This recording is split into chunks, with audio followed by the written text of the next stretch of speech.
ایک بات میں آپ کو بتاتا ہوں، جس مقصد کے لیے جو مشین بنی ہے اگر اس مقصد کے لیے وہ کام نہ کرے تو وہ بھنگار میں چلی جاتی ہے، کباڑ میں ڈال دیا جاتا ہے۔ ایک مکسر جو ہے مسالہ پیسنے کے لیے لی جاتی ہے، یا پھر اپنے گھریلو کاموں کے لیے، واشنگ مشین کپڑے دھلنے کے لیے ہوتی ہے، کار ایک جگہ سے دوسری جگہ چلنے کے لیے ہوتی ہے۔ لیکن اگر یہ اپنے مقصد میں مشین کام نہ کر رہی ہو تو اس کو کوئی انسان رکھتا نہیں ہے، پھر اس کو اٹھا کر کے کباڑ خانے میں ڈال دیا جاتا ہے، یا اس کو جو ہے بھنگار کر دیا جاتا ہے۔ یہی ہوتا ہے، اپنے مقصد پر جو چیز کام نہیں کر رہی ہوتی اس کو رکھا نہیں جاتا۔ میرے عزیزو، انسان پیدا کیا گیا ہے اللہ کی عبادت کے لیے، اور جب یہ انسان جس کام کی غرض سے پیدا کیا گیا تھا وہ نہ کر رہا ہو تو پھر بیکار ہے۔ اور بیکار مشینوں کو جس طرح کباڑ میں ڈالا جاتا ہے، اسی طرح بیکار انسانوں کا ٹھکانہ دوزخ ہے۔ عبادت نہ کرنے والے یہ دوزخ میں ہیں۔ اسی لیے تو قرآن پاک میں اللہ فرماتا ہے عن المجرمین یتساءلون ما سلککم فی سقر۔ مجرمین سے جب پوچھا جاتا ہے کہ کیوں تم جہنم میں آئے ہیں تو ان میں اکثر یہی کہتے ہیں قالوا لم نک من المصلین، ہم نماز نہیں پڑھتے تھے، ہم نماز نہیں پڑھتے تھے اس لیے دوزخ میں ڈالے گئے۔ عزیزان گرامی، اس بات کو یاد رکھو۔ اب یہاں ایک سوال یہ ہوتا ہے کہ خالص اگر ہمارا مقصد پیدا کرنے کا عبادت ہی ہے تو پھر صرف عبادت کرنے کے لیے بنایا گیا ہے انسان، تو اب بازار کب کرے گا، گھر کب چلائے گا، بیوی بچوں کو کب دیکھے گا؟ خالص یہ عبادت کے لیے پیدا کیا گیا ہے، تو پھر باقی سارے کام جو کر رہا ہے اس کا کیا ہے؟ میں آپ کو بتاتا ہوں۔ فرمایا کہ اگر کسی نے فجر کی نماز کی غرض سے مسجد میں داخلہ لیا، مسجد میں آیا، نماز پڑھا، اور پھر اس کے بعد مسجد سے باہر نکلتا ہے، مسجد سے باہر یہ سوچ کر کے نکلتا ہے کہ مجھے ظہر میں واپس آنا ہے، ظہر کی نماز پڑھنی ہے، تو فجر سے لے کر ظہر تک جو جو کام کیا اس نے وہ سب عبادت میں شمار ہوگا، کیونکہ وہ انتظار میں تھا دوسری نماز کے، اتنا وقت اس کا عبادت میں گزارا جائے گا۔ بس یہ ہے کہ کوئی حرام کام نہ کیا ہو، باقی وہ تجارت کر رہا ہو، لوگوں سے میل جول کر رہا ہو، اپنے گھر میں بیٹھا ہو، کوئی بھی کام کر رہا ہو، اس کو عبادت میں شامل کر لیا جائے گا۔ اسی طرح ظہر پڑھا، اور ظہر کے بعد باہر نکل کر کے یا نماز کے بعد اس نے یہ نیت کی کہ مجھے عصر پڑھنا ہے، عصر کا انتظار، تو انتظار میں جو بھی کام کرے گا وہ سب عبادت میں شمار ہے۔ اس طرح سے صرف تم انتظار میں اپنے 24 گھنٹے کو عبادت بنا سکتے ہو، اور یہی مقصد انسان کی زندگی کا ہے کہ انسان کو عبادت کے لیے بنایا گیا ہے، تو کم از کم اپنی سوچوں سے تو عبادت کرو، اپنی نیت سے تو عبادت کرو۔ آپ یہاں بیٹھے ہیں، بلکہ اللہ کریم کا یہ اس کے دریائے رحمت کو کون جانے، آپ نے یہاں بیٹھ کر کے یہ نیت کی کہ مجھے اس سال حج پہ جانا ہے انشاءاللہ۔ اب اسباب ہیں نہیں ہیں یہ الگ بات ہے، آپ نے ابھی ارادہ کیا کہ مجھے حج پہ جانا ہے، تو یہ جو تمہارا عزم تھا، جو نیت کی تھی، حج کب جاؤ گے یہ بات کی بات ہے، لیکن نیکیاں ابھی سے شروع ہو جائیں گی۔ اس کو انتظار حج میں شمار کر کے یہ فرمایا جائے گا کہ حج کے انتظار میں عبادت میں ہے یہ۔ تو کیوں نہ ہم اس طرح کے بڑے کام جو رضائے الہی کے ہیں نیت کیوں نہ کر لیں؟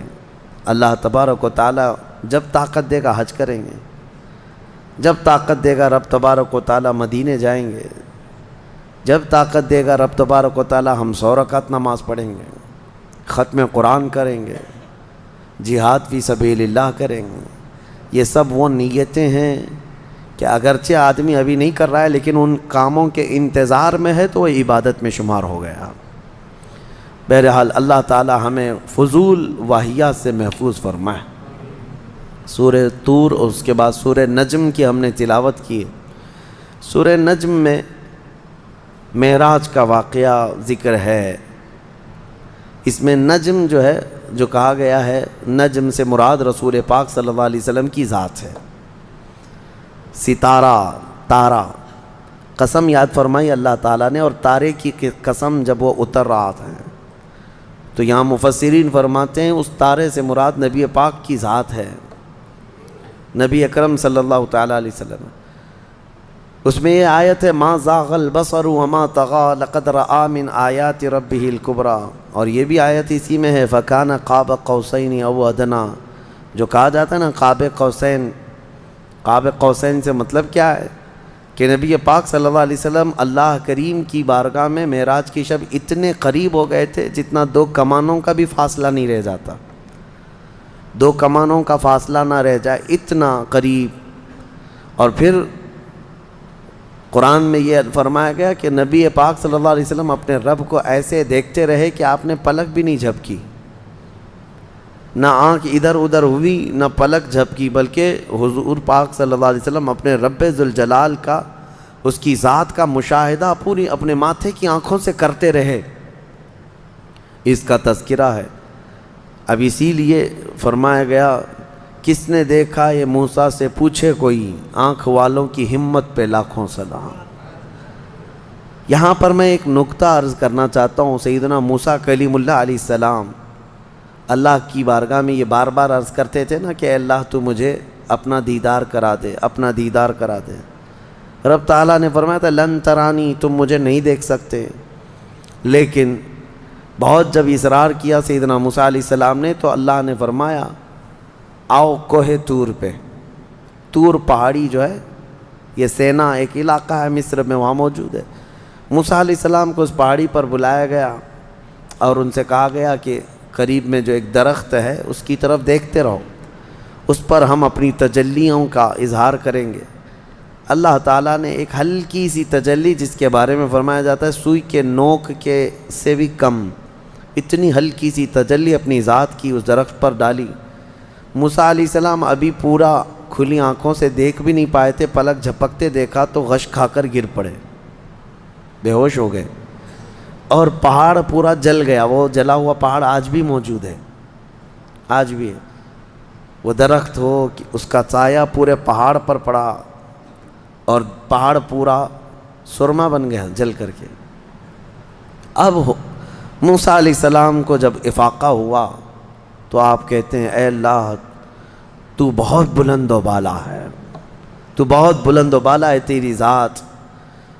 اس کے بعد موسیٰ علیہ السلام جب اپنی قوم میں آئے تو ان کی آنکھوں کی روشنی کا حال یہ تھا کہ وہ 3 میل دور یعنی تقریباً 4.5 کلومیٹر 4.5 کلومیٹر اندھیری رات میں کسی کالے پتھر پر ایک کالی چونٹی بھی رینگتی ہو تو حضرت موسیٰ علیہ السلام دیکھ لیتے تھے.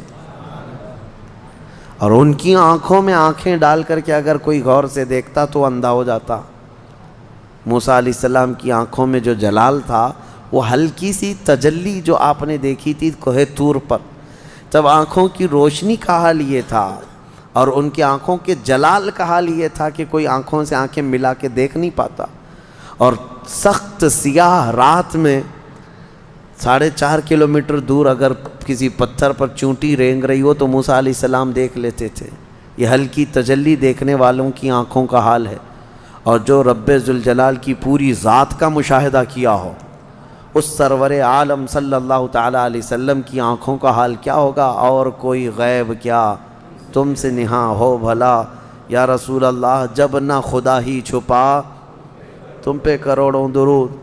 اسی لیے فرمایا اعلیٰ حضرت نے جس طرف اٹھ گئی دم میں دم آ گیا، اس نگاہ عنایت پہ لاکھوں سلام. ہاں بس یہ ہے کہ نبی پاک صلی اللہ تعالیٰ علیہ وسلم کو بلایا گیا تھا، اس لیے نہ غشی آئی نہ بے ہوشی آئی، نہ اللہ کریم کی بارگاہ میں. قرآن میں یہ فرمایا اللہ نے ما زاغ البصر وما طغى، آپ کی آنکھیں نہ جھپکیں نہ بہکیں، ادھر ادھر نہیں ہوئیں، اپنے رب کے جلووں کا مشاہدہ کرتی رہیں. کیوں؟ اس لیے کہ جن کو خود رب تبارک و تعالیٰ بلایا ہو. یہاں سے اور ایک نقطہ میں بتاتا ہوں، کوئی خود سے اگر کوئی چیز حاصل کرنا چاہے تو بالکل ممکن نہیں، لیکن رب کسی کو دینا چاہے تو یہی تو اہل سنت و جماعت کا عقیدہ ہے علم غیب جو حضور صلی اللہ علیہ وسلم کے لیے ہم مانتے ہیں، یہ لوگ کہتے ہیں یہ سنی بریلوی سب شرک کر جاتے ہیں، رسول کے لیے بھی غیب کی خبر، غیب کا علم مانتے ہیں کہ اللہ عالم الغیب والشہادہ ہے، رسول کیسے عالم الغیب ہو گئے؟ میاں یہی تو سمجھنے کی بات ہے کہ ہم یہ نہیں کہتے کہ رسول بھی اللہ کی طرح علم غیب رکھتے ہیں، نہیں، ہم یہ کہتے ہیں اللہ جسے چاہے جتنا عطا فرمائے، اور اس نے اپنے رسول کو بے حساب عطا کیا، یہ قرآن میں ہے، تو تمہارا اور میرا جھگڑا کس بات کا؟ اللہ کی عطا پر ہے، اللہ کی عطا پر جھگڑا کرو گے؟ تمہیں یہ ماننا ہوگا۔ ہاں اگر کوئی یہ کہتا ہے کہ نہیں رسول کا خود کا ذاتی علم ہے تو اس کو کہو کہ گمراہ ہو گیا یہ شخص، ہم اس کو نہیں مانتے۔ رسول پاک صلی اللہ علیہ وسلم کو ہو یا دنیا میں کسی بھی شخص کے بارے میں تم اگر یہ مانتے ہو کہ اس کی خود کی حاصل کی بھی طاقت ہے، ہم اس سے شخص کو کہتے ہیں کہ یہ شرک کی طرف جا رہا ہے۔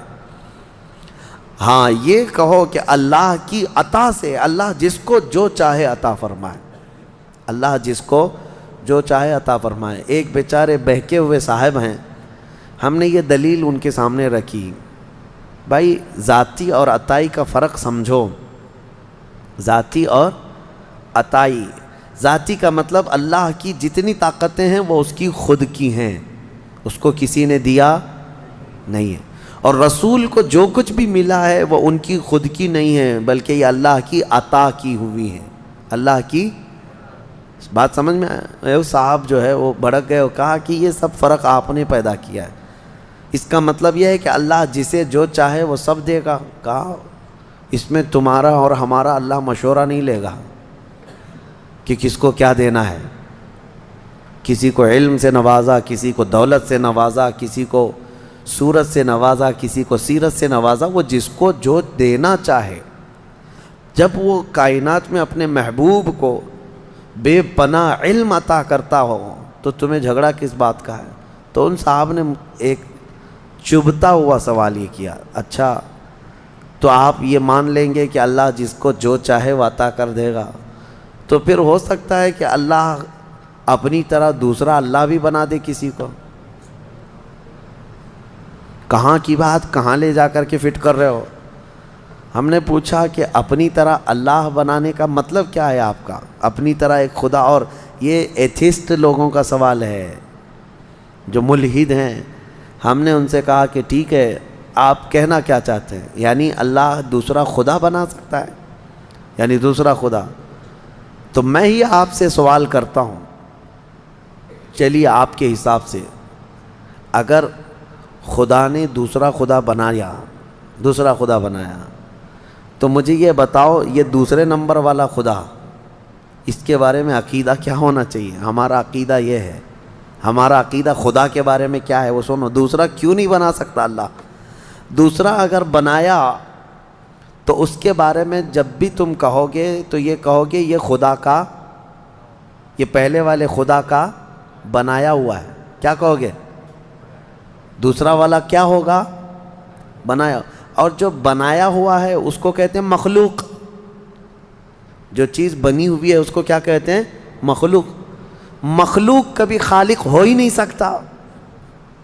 مخلوق ہونا ایک ایسا عیب ہے کہ وہ خالق میں نہیں آ سکتا، خدا میں نہیں ہو سکتا۔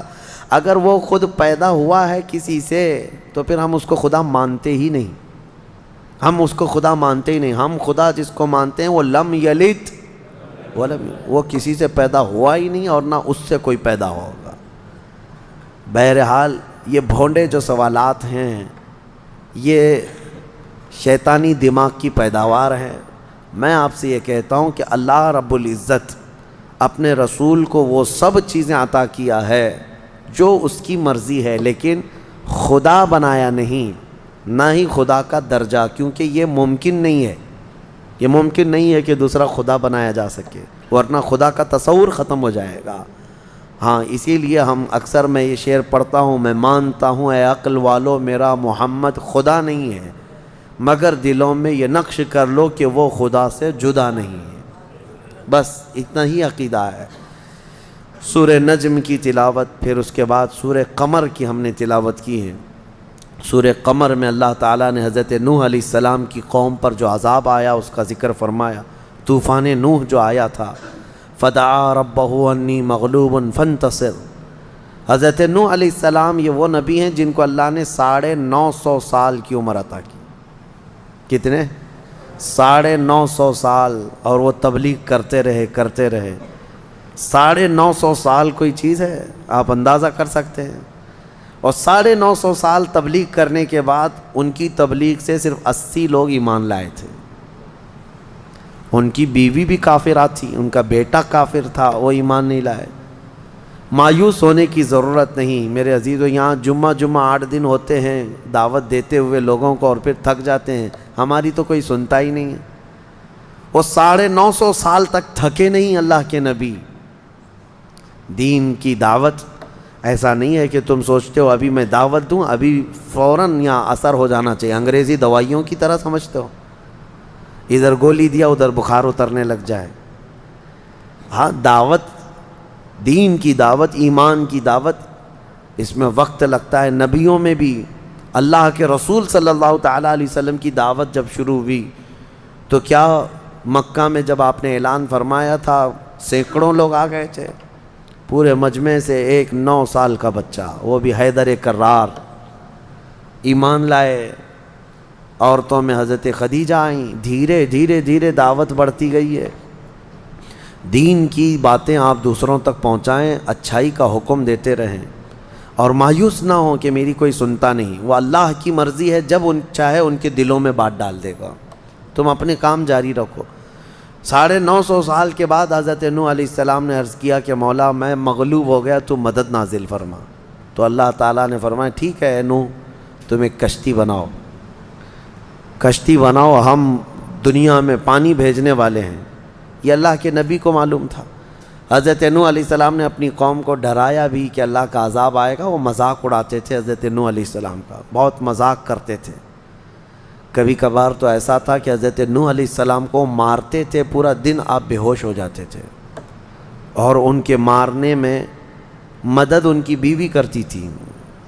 کافروں کو حضرت نوح علیہ السلام کی خبر دیتی تھی، مدد کرتی تھی. بہرحال حضرت نوح علیہ السلام نے کشتی بنانا شروع کیا. وہ اتنی بڑی کشتی تھی لکڑی کی، جس کو عام طور پر ڈھکیل کے بھی لے جایا نہیں جا سکتا تھا. وہاں کوئی آس پاس سمندر اور ندی بھی نہیں.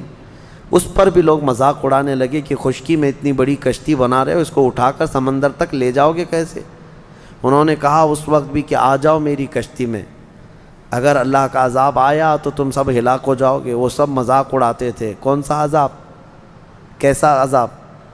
تو پھر اللہ فرماتا ہے فَفَتَحْنَا أَبْوَابَ السَّمَاءِ بِمَاءٍ مُنْهَمِرٍ، ہم نے آسمان کے سارے دروازے کھول دیے پانی سے.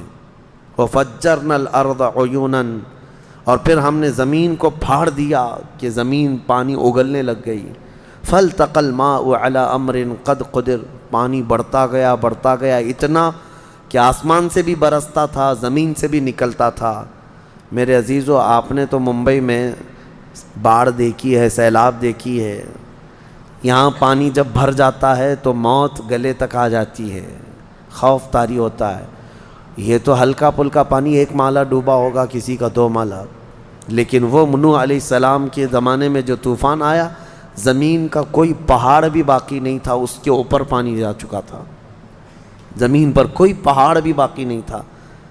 جو کفار آپ کی کشتی میں نہیں آئے وہ سب غرق ہوئے، یہاں تک کہ ان کا بیٹا جو کشتی میں نہیں آیا، آپ نے فرمایا تھا یا بنی ارکب معنا ولا تکن مع الکافرین، اے میرے بیٹے آ جا ہمارے ساتھ سوار ہو جا، کافروں کے ساتھ مت جا. اس نے کہا تھا قال سآوی الی جبل یعصمنی من الماء، میں ایک پہاڑ کے اوپر جاؤں گا، مجھے پانی سے میں بچ جاؤں گا. اللہ نے فرمایا لا عاصم اليوم، آج کے دن کوئی بچانے والا نہیں ہے تمہیں، سب ختم ہو گئے. حضرت نوح علیہ الصلوۃ والتسلیم کی کشتی میں جتنے لوگ سوار تھے، یہ کشتی تقریباً 40 دن تک روئے زمین پر پانی پر تیرتی رہی. پھر جب طوفان ختم ہوا تو کنارے پر جا کر کے یہ لگی. اس میں کئی دن گزر گئے تو اللہ کی حمد بیان کی آپ نے، اور اللہ کریم کی اس نجات پر شکر بھی ادا کیا اللہ کا. وہ 10 محرم کا دن تھا. تو نوح علیہ السلام کی قوم پر آیا ہوا عذاب کا ذکر سورہ قمر میں اللہ تعالیٰ نے فرمایا ہے، اور اس سورہ قمر میں ایک آیت مکرر 4 مرتبہ اللہ تعالیٰ نے ارشاد فرمایا وَلَقَدْ يَسَّرْنَا الْقُرْآنَ لِلذِّكْرِ فَهَلْ مِن مُدَّكِرٍ، ہم نے قرآن یاد کرنے کے لیے آسان بنایا، ہے کوئی یاد کرنے والا؟ جواب دینا آپ لوگ اللہ کی بارگاہ میں۔ اللہ فرما رہے ہیں ہم نے یاد کرنے کے لیے قرآن آسان کیا ہے کوئی یاد کرنے والا؟ شاید اکثر مسلمان یہی کہیں گے ہم یاد کرنے والے نہیں ہیں، یاد کرنا تو دور کی بات ہے، پڑھنے والے نہیں ہیں، صفحہ 2 صفحہ پڑھ کر کے بھاگنے کا جی چاہتا ہے۔ ہم دیکھتے ہیں قرآن ہاتھ میں لیتے ہی کتنے لوگوں کا دل بے قابو ہونے لگتا ہے، اکتاہٹ آنے لگتی ہے، نعوذ باللہ من ذالک۔ یہ وہ دل ہیں جو کالے ہو چکے ہیں، یہ وہ دل ہیں جو بیمار ہو چکے ہیں گناہوں کی وجہ سے، ان کے ہاتھوں میں قرآن زیادہ دیر تک نہیں آ سکتا۔ اللہ کریم فرما رہا ہے کہ ہم نے قرآن یاد کرنے کے لیے آسان بنایا۔ میں سب کے لیے نہیں کہتا الا ماشاءاللہ، اللہ کی بارگاہ میں سب جواب دینا ہوگا آپ کو۔ قرآن میں رب تعالیٰ نے بار بار فرمایا، 4 بار فرمایا ہم نے یاد کرنے کے لیے آسان بنایا، ہے کوئی یاد کرنے والا؟ نہیں، پڑھنے والا بھی نہیں ہے۔ گھروں میں جو قرآن رکھے ہوئے ہیں مصحف، اس پر تو دھول جمع ہو رہی ہے، لوگ اس کو بھولے سے بھی ہاتھ نہیں لگاتے۔ عزیزان گرامی، حدیث پاک میں ہے میرے آقا فرماتے ہیں کل قیامت کے دن جس کے خلاف قرآن اور رمضان کھڑے ہو جائیں گے اس کو دوزخ میں جانے سے کوئی نہیں بچا سکے گا۔ جھگڑا کریں گے یہ قرآن اور رمضان، جس کے خلاف کھڑے ہو گئے کہ مولا اس کو دوزخ میں بھیجنا ہے، اللہ ان کی سفارش پر ان کو دوزخ بھیجے گا، اور ان سے دوزخ سے بچانے والا پھر کوئی نہیں ہوگا۔ قرآن اور رمضان یہ کمبینیشن ہے، اس کو آپ رمضان میں کثرت سے پڑھو، تلاوت کرو، اور جسے نہیں آتا وہ سیکھنے کی تو کوشش کرو۔ میرے اپنے اندازے کے مطابق عام دماغ رکھنے والا، بہت اعلیٰ دماغ نہیں، عام دماغ رکھنے والا بندہ بھی 40 دن میں قرآن سیکھ سکتا ہے، بہت آسان ہے۔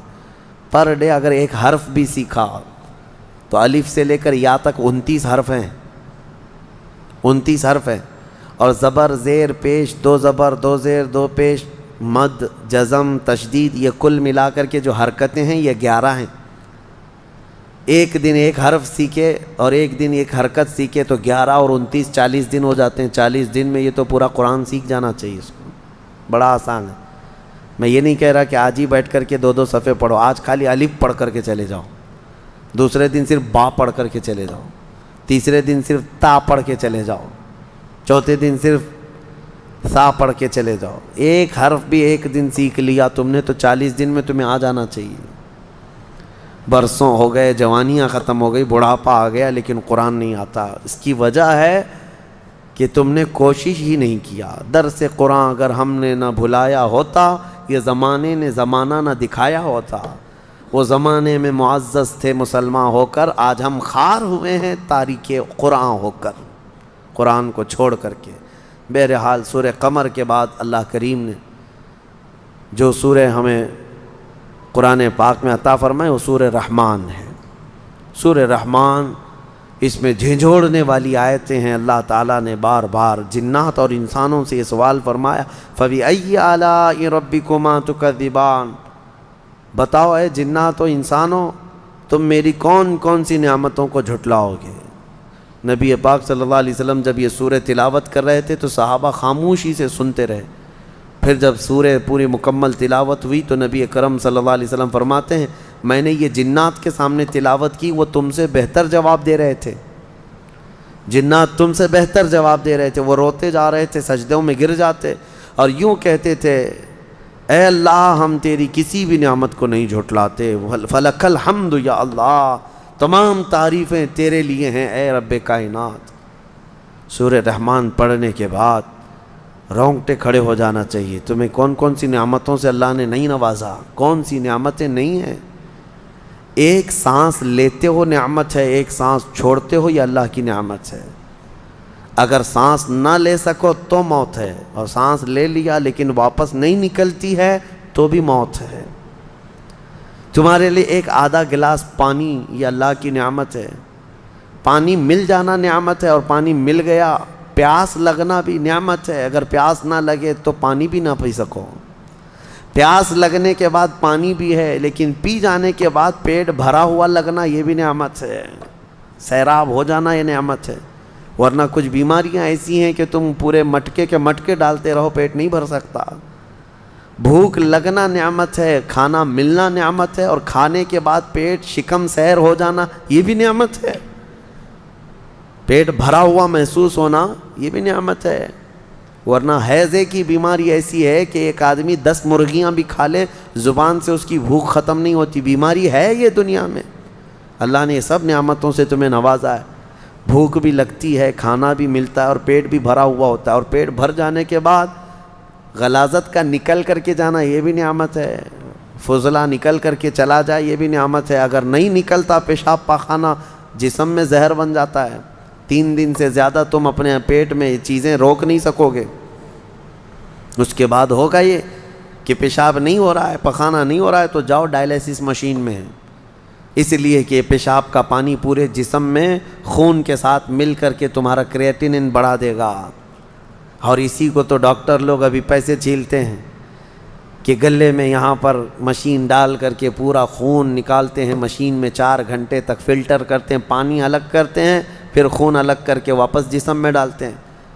اور ایسا شخص جس کا پانی نہیں نکلتا، ہر 2 دن پہ اس کو ڈائلیسس کرانا پڑتا ہے کہ پانی نکالنا ہے۔ اور پھر پانی کتنا لمیٹڈ پینا ہے، 2 دن کے اندر آدھا لیٹر پانی پینا ہے، بس اس سے زیادہ پانی نہیں پی سکتا۔ ڈاکٹر سختی سے منع کرتے ہیں۔ سوچو کون کون سی نعمتوں کو جھٹلاؤ گے اللہ کی۔ تم آج بھر بھر گلاس پانی پیتے ہو، پیشاب بھی برابر نکلتا ہے، اپنی حاجت بھی پوری برابر ہو جاتی ہے۔ جس دن یہ رک گیا تو تمہارے جسم میں زہر بن جائے گا، زہر بن جائے گا، کوئی نکال نہیں سکے گا تمہیں۔ اسی لیے حاتم اعصم رحمۃ اللہ تعالی علیہ نے خلیفہ وقت ہارون رشید سے پوچھا کہ اگر تمہیں کہیں پانی نہیں مل رہا ہو، ایک آدھا گلاس پانی کوئی دینا چاہتا ہے تو تم کتنی قیمت میں خریدو گے؟ انہوں نے کہا میں اپنی آدھی سلطنت دے دوں گا، اگر جان بچانے کے لیے پانی خریدنا پڑے، جان ہے اصل۔ کہا اچھا پانی تو پی لیا لیکن نکلتا نہیں، لیکن کوئی نکالنے والا حکیم مل جائے تو اس کو کیا قیمت میں دے کر کے تم پانی نکلواؤ گے؟ کہا اپنی باقی آدھی سلطنت دے دوں گا کہ پانی نکال دے جسم سے۔ کہا پھر دیکھ لے تیری پوری سلطنت 1 گلاس پانی کے برابر ہے، اور رب تبارک و تعالیٰ بغیر کسی معاوضے کے تمہیں روز پلاتا بھی ہے اور نکالتا بھی ہے۔ فَبِأَيِّ آلَاءِ رَبِّكُمَا تُكَذِّبَانِ۔